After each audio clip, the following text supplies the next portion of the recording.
Meu amigo, minha amiga concurseira, seja muito bem-vindo ao nosso canal aqui. Hoje a gente vai tratar um pouquinho mais sobre o assunto lá das fontes. A gente começou o assunto sobre as fontes diretas, fontes indiretas.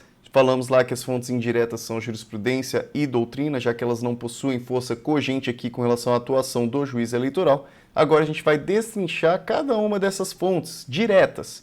Com relação às fontes indiretas, a gente não precisa aqui estabelecer muito mais, né? Doutrina aqui, né? Acho que eu não cheguei a falar sobre a doutrina em específico. Doutrina nada mais são aqui que os autores, que os escritores, os estudiosos sobre o assunto, eles fazem ali livros, eles fazem dissertações, fazem textos, qualquer tipo de pesquisa aqui que acabe trazendo, né, conceitos, que trazem ideias, tudo isso é considerado doutrina. E jurisprudência é aquele conjunto de decisões reiteradas, tá? Isso daqui com relação às fontes indiretas. A gente vai falar especificamente das fontes diretas agora. Falar da Constituição Federal, Código Eleitoral, Lei das Eleições. Então, tudo isso aqui a gente vai começar a falar na nossa aula de agora, tá? Se você ainda não se tornou membro, não esqueça de se tornar membro, tá? A maioria das aulas vão ficar fechadas só para os membros. Essas aulas aqui, elas são inicialmente demonstrativas para você poder entender a qualidade do nosso canal aqui, qualidade do nosso conteúdo, mas as aulas, em regra, elas vão ser fechadas.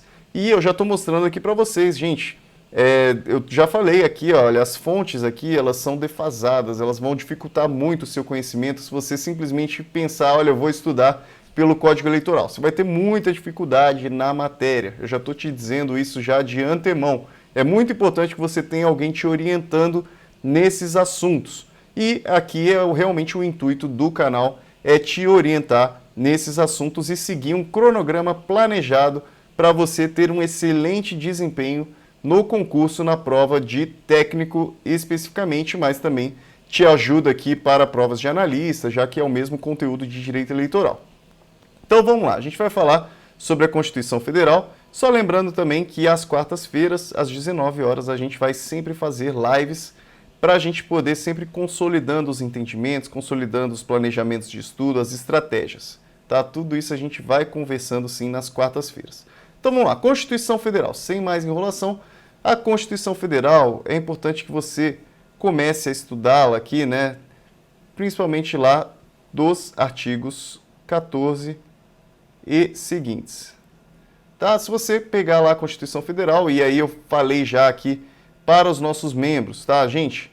Pegue aqui a Constituição Federal e já vai estudando ali a partir do artigo 14, que fala dos direitos políticos. Na verdade, se a gente for pegar desde lá do artigo 12 da Constituição Federal, a gente já começa a ver lá a respeito de nacionalidade. Tudo isso aqui já vai ser importante para o nosso estudo de direito eleitoral. E é importante que você já vá fazendo um caderno com relação a tudo que é importante. Você vai sim precisar muito dessas matérias. Se você quiser aqui, durante esse período do cronograma, pegar também para estudar já esses artigos, é importante também para a gente poder depois consolidar esses entendimentos nas nossas próximas aulas. Então, artigos 14 e seguintes aqui da Constituição Federal são de extrema relevância para o nosso estudo. Então, primeiramente, a Constituição Federal, aí não só no artigo 14, mas anteriormente, lá quando ele estabelece, por exemplo, o regime democrático, restabelece a república, tudo isso é essencial para as regras aqui do jogo, regras do jogo. Então, princípios e regras fundamentais da democracia são trazidos na Constituição Federal. Isso daqui é essencial para o direito eleitoral, tudo trazido na Constituição. Regras sobre nacionalidade também são extremamente importantes, porque também ali o estrangeiro ele não vai poder fazer parte da nossa forma de decidir. Ele não pode decidir quem são os representantes do nosso país, o estrangeiro, tá? Ali a gente vai trazer depois alguma situação mais específica, tá? Não tome isso como a nossa única aula, a gente ainda vai falar a respeito da nacionalidade e como ela influencia aqui no direito eleitoral. Mas basicamente entenda, gente, quem decide a respeito do futuro do seu país, quem decide aqui a respeito do seu país em si, é o seu povo, é o seu próprio povo. Por isso aqui que traz regras específicas e importantes sobre nacionalidade e por isso que nacionalidade está relacionada a direito eleitoral. Condições de elegibilidade. Elegibilidade significa aqui quem que pode se eleger. Ele traz, por exemplo, idades aqui para a pessoa poder se eleger. Então, por exemplo, ele traz lá a idade, né, de 18 anos para o vereador. Existem regras, 21 anos para prefeito. Ele fala lá que é necessário que haja nacionalidade brasileira, né? Então, que haja filiação, tudo isso aqui são condições de elegibilidade que a gente vai estudar ainda também. Causas de inelegibilidade, aí aqui seria, tem gente que fala que seria simplesmente o contrário, né? Que seria uma falta de elegibilidade, mas existem sim circunstâncias que são próprias da inelegibilidade. Então, por exemplo, situações em que você é o parente, por exemplo, do presidente da República. Você não vai poder se eleger para os cargos durante esse período em que ele é presidente da República, já que há ali uma causa de inelegibilidade. E a gente vai estudar aqui todas as causas de inelegibilidade, você não precisa se preocupar, são várias causas e é uma matéria aqui das mais importantes de direito eleitoral. Tá? A própria lei da ficha limpa, né, e a lei que trata aqui sobre o assunto de inelegibilidade são aqui extremamente importantes. Sistema eleitoral. Então, se, por exemplo, vai assumir ali um sistema eleitoral proporcional, um sistema eleitoral majoritário, isso é trazido também na Constituição. Perda e suspensão de direito político, ali as hipóteses em que a pessoa ela acaba tendo suspenso o direito político dela, por exemplo, uma condenação transitada em julgado, acaba suspendendo o direito político da pessoa, ela não pode se eleger em razão disso e ela também não pode votar em razão disso. A gente vai conversar sobre todos esses assuntos. Ação de impugnação de mandato eleitoral. A AIME, que é uma das mais importantes ações de direito eleitoral, ela também está disposta na Constituição Federal. É a Constituição que traz ali as regras a respeito dela. Toda aquela situação de ter que ser sigiloso, de até 15 dias depois, tudo mais, a gente vai falar muito sobre isso. Normas gerais de partidos. Você for pegar lá, ler do artigo 14 em seguintes, você vai ver que posteriormente traz ali as regras sobre os partidos, são as regras gerais. E organização da Justiça Eleitoral. Lá mais para frente, os artigos lá na frente trazem a respeito da Justiça Eleitoral também, a sua organização. Outra fonte direta é o Código Eleitoral, que é uma fonte também importantíssima para o direito eleitoral. É a Lei 4.737. Já pega essa lei e grave no seu computador, para posteriormente você ler aqui com os olhos que eu vou trazer para você não ter aqui problema de interpretação, não pegar um artigo ou outro que está defasado e acabar se confundindo. Quando você ler aqueles artigos, você já vai saber que eles estão defasados em razão da nossa aula aqui. Ele fala sobre alistamento eleitoral, que é extremamente importante. A gente viu que o processo eleitoral como um todo, ele se inicia com o alistamento eleitoral e vai se finalizar lá com a diplomação.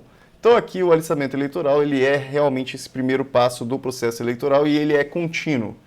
Sistemas eleitorais, também é a mesma coisa que eu falei, né? O Código Eleitoral ele acaba destrinchando aqui um pouquinho mais sobre a Constituição, que fala sobre sistemas eleitorais mesmo, majoritário, sobre proporcional, atos preparatórios para a votação, porque tem muitas coisas que precisam ser realizadas antes de ter realmente ali o pleito. E pleito, quando eu falo aqui, nada mais é do que a própria votação em si, aquele momento, né, de votação. Organização da Justiça Eleitoral, de que forma que a Justiça Eleitoral ela se subdivide. Recursos eleitorais. Aqui, recursos eleitorais para as ações, né? Então tem as ações, tem a decisão do juiz eleitoral e posteriormente existe ali a possibilidade de recurso. O Código Eleitoral trata ali de alguns recursos. E crimes também eleitorais. Existe um rol de crimes e tudo isso aqui, gente, vai ser trazido no nosso conteúdo. A gente vai falar sobre todos os crimes eleitorais, sobre todas as possibilidades de ações eleitorais, sobre todas as causas de inelegibilidade, condições de elegibilidade, alistamento eleitoral, tem muito conteúdo legal aqui para direito eleitoral para a gente poder trazer para você. E a lei das eleições, vamos lá, 9.504 de 97, é uma lei que é extremamente importante para a estabilização da democracia. O que acontece? Antigamente, cada eleição era trazida uma lei diferente para poder regulamentar aquela eleição. Com a Lei 9.504 de 97, não foi mais preciso trazer leis sempre atualizando, porque a própria lei da eleição ela tem esse intuito de ser uma lei perene, de ser uma lei que não vai perder a vigência em razão do fim da eleição, para que as regras sejam realmente sempre uniformes. Porque o que acontecia? Normalmente quem estava lá no poder, naquele momento daquela eleição, queria trazer regras que fossem mais vantajosas para eles. Em razão disso é que acabava havendo ali uma perda de isonomia, né? Uma perda realmente para as pessoas de igualdade, de possibilidade das outras pessoas também concorrerem em igualdade com quem estava no poder. Com a lei das eleições, as regras elas são mais justas, trazem mais segurança, e é por isso que eu coloco aqui que foi o fim do casuísmo. Não foi mais necessário aqui ficar trazendo uma lei para cada eleição. E ela trata aqui, então, sobre coligações, sobre convenções para escolha de candidatos, registro de candidatos, prestação de contas. Percebam, então, que a lei das eleições é extremamente importante. Prestação de contas aqui é uma matéria também que cai nas provas. Prestação de contas, registro de candidatos também é uma matéria muito importante que a gente vai conversar ainda. Pesquisas eleitorais, propaganda eleitoral. Propaganda eleitoral, gente, isso aqui despenca em prova. Isso aqui despenca em prova. Condutas vedadas, então, despenca em prova também. E fiscalização das eleições. Ok? Então aqui, olha como é importante a lei das eleições. Tudo isso aqui é muito trazido nas provas. A gente vai falar muito sobre isso ainda. Lei das inelegibilidades. Lei complementar 64 de 1990. Aqui, com relação à lei complementar, deixei aqui para você ler o artigo 14, parágrafo 9º. Você vai ver lá que ele fala a respeito das causas de inelegibilidade, falando lá que uma lei complementar vai ter que trazer aqui essas causas de inelegibilidade, vai ter que trazer, né, explorar mais esse assunto. É importante a gente entender que ela foi reformada pela Lei Complementar 135 de 2010, que é a Lei da Ficha Limpa, é uma lei que possuía ali uma iniciativa popular. Então, tiveram ali mais de 1,5 milhão de pessoas que manifestaram interesse nessa produção dessa lei, né? O que se entende que, na verdade, ela não foi nem ali uma produção popular, já que, no fim das contas, houve ali uma iniciativa parlamentar, já que eles pegaram aquele apoio popular, embora, né, o povo possa efetivamente dar início ali à produção de uma lei.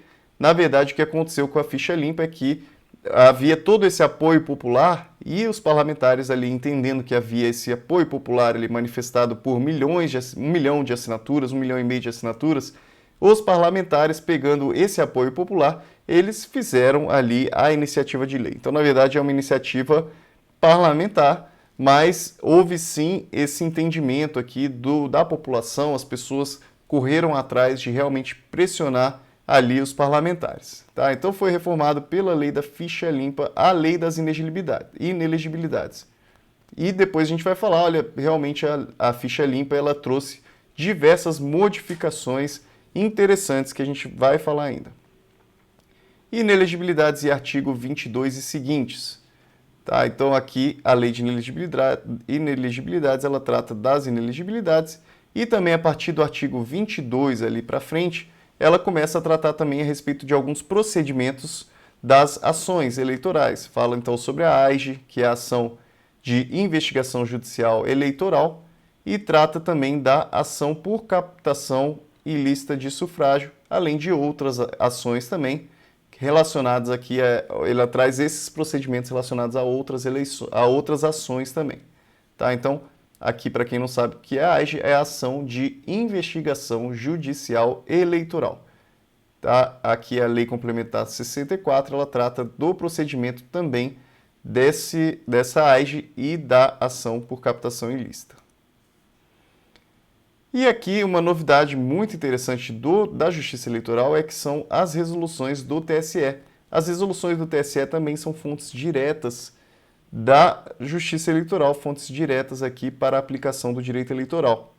Aqui é interessante porque ela é uma modificação com relação ao entendimento geral. Porque o que acontece? Geralmente, né, a justiça, né, o poder judiciário, ele não está aqui para poder ficar regulamentando a lei, né? Nós temos a lei e a lei ela precisa ser regulamentada de alguma forma. Então, normalmente o poder executivo vem e baixa alguns decretos aqui, resoluções, para poder tornar a lei mais concreta, porque a lei ela possui ali um caráter geral, um caráter abstrato. Então precisa vir aqui um decreto do Poder Executivo, ou um decreto ou uma resolução destrinchando aqui a lei. Então normalmente nós temos a Constituição Federal e na Constituição ali o Poder Legislativo acaba criando uma lei ali para poder regulamentar alguma situação da Constituição Federal. E a lei, como ela ainda é abstrata, como ela é geral, vem o Poder Executivo e faz aqui um decreto. Então, um busca fundamento no outro aqui. Tá? Um busca fundamento no outro. Então, normalmente o decreto aqui ele é feito pelo Poder Executivo. Aqui, com relação à resolução do TSE, nós temos uma diferença muito grande, porque foi entregue aqui para a possibilidade do TSE poder regulamentar aqui a lei em si. Então nós temos aqui que existe né, na Justiça Eleitoral esse poder regulamentar. Isso daqui é diferente de tudo dentro do Poder Judiciário. Tá? Então, no entanto, esse poder regulamentar ele tem que ser limitado. Ele se limita aqui à lei.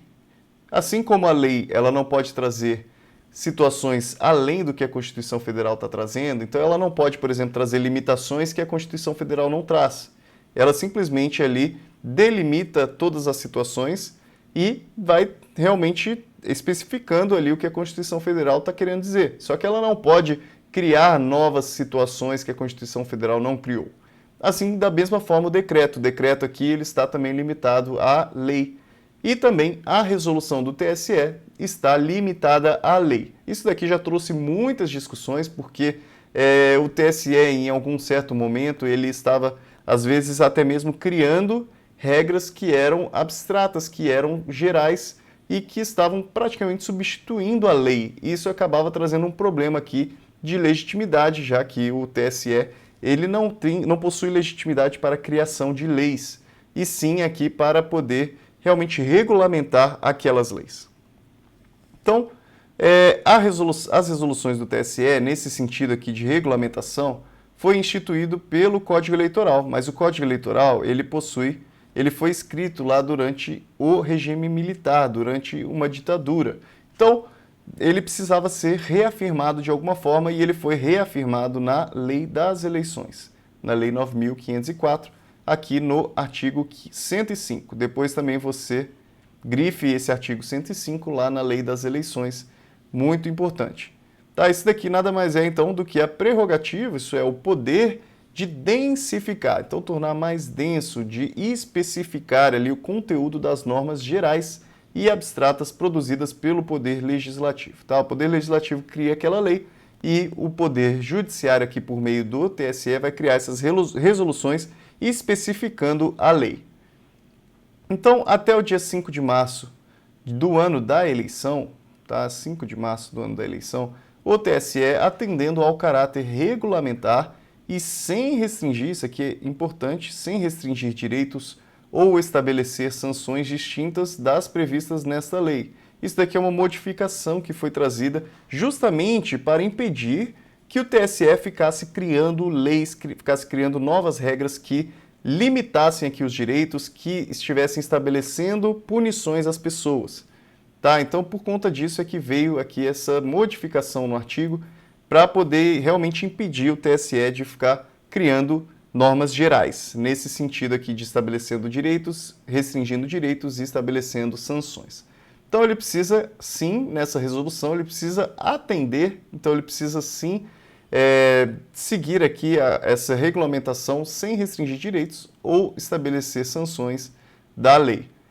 Poderá expedir todas as instruções necessárias para sua fiel execução, por isso que também inseriram essa expressão, aqui a resolução ela serve para permitir que a lei seja fielmente executada, não para modificar a lei, ok? Então, a resolução serve para isso. fiel execução, ouvidos previamente em audiência pública os delegados ou representantes dos partidos políticos. Aqui, como são muito importantes para o processo eleitoral, os partidos políticos eles precisam ser ouvidos no momento em que forem criadas essas resoluções. E no direito eleitoral, as resoluções elas são muito importantes. Elas realmente trazem muitas regras ali relevantes que a gente precisa tomar muito cuidado com elas. Tá? Então, essa distinção aí na Justiça Eleitoral, muito importante. Pessoal, a gente vai finalizando a nossa aula por aqui. Na próxima aula, a gente começa a estudar dos princípios da Justiça Eleitoral. Aí, uma aula já específica para os membros do nosso canal, ok? Então, não esquece já de se tornar membro. Isso aqui vai te ajudar muito para a sua preparação para o concurso público do TRE São Paulo como um todo, seja aí analista, seja técnico. Embora estejamos focados aqui para técnico judiciário, eu tenho certeza absoluta que também vai te auxiliar muito para o concurso na área de analista, porque a gente vai trazer um conteúdo totalmente completo e totalmente objetivo aqui nas matérias. Tá, gente, muito obrigado por assistir a nossa aula, um grande abraço para você e ótimos estudos!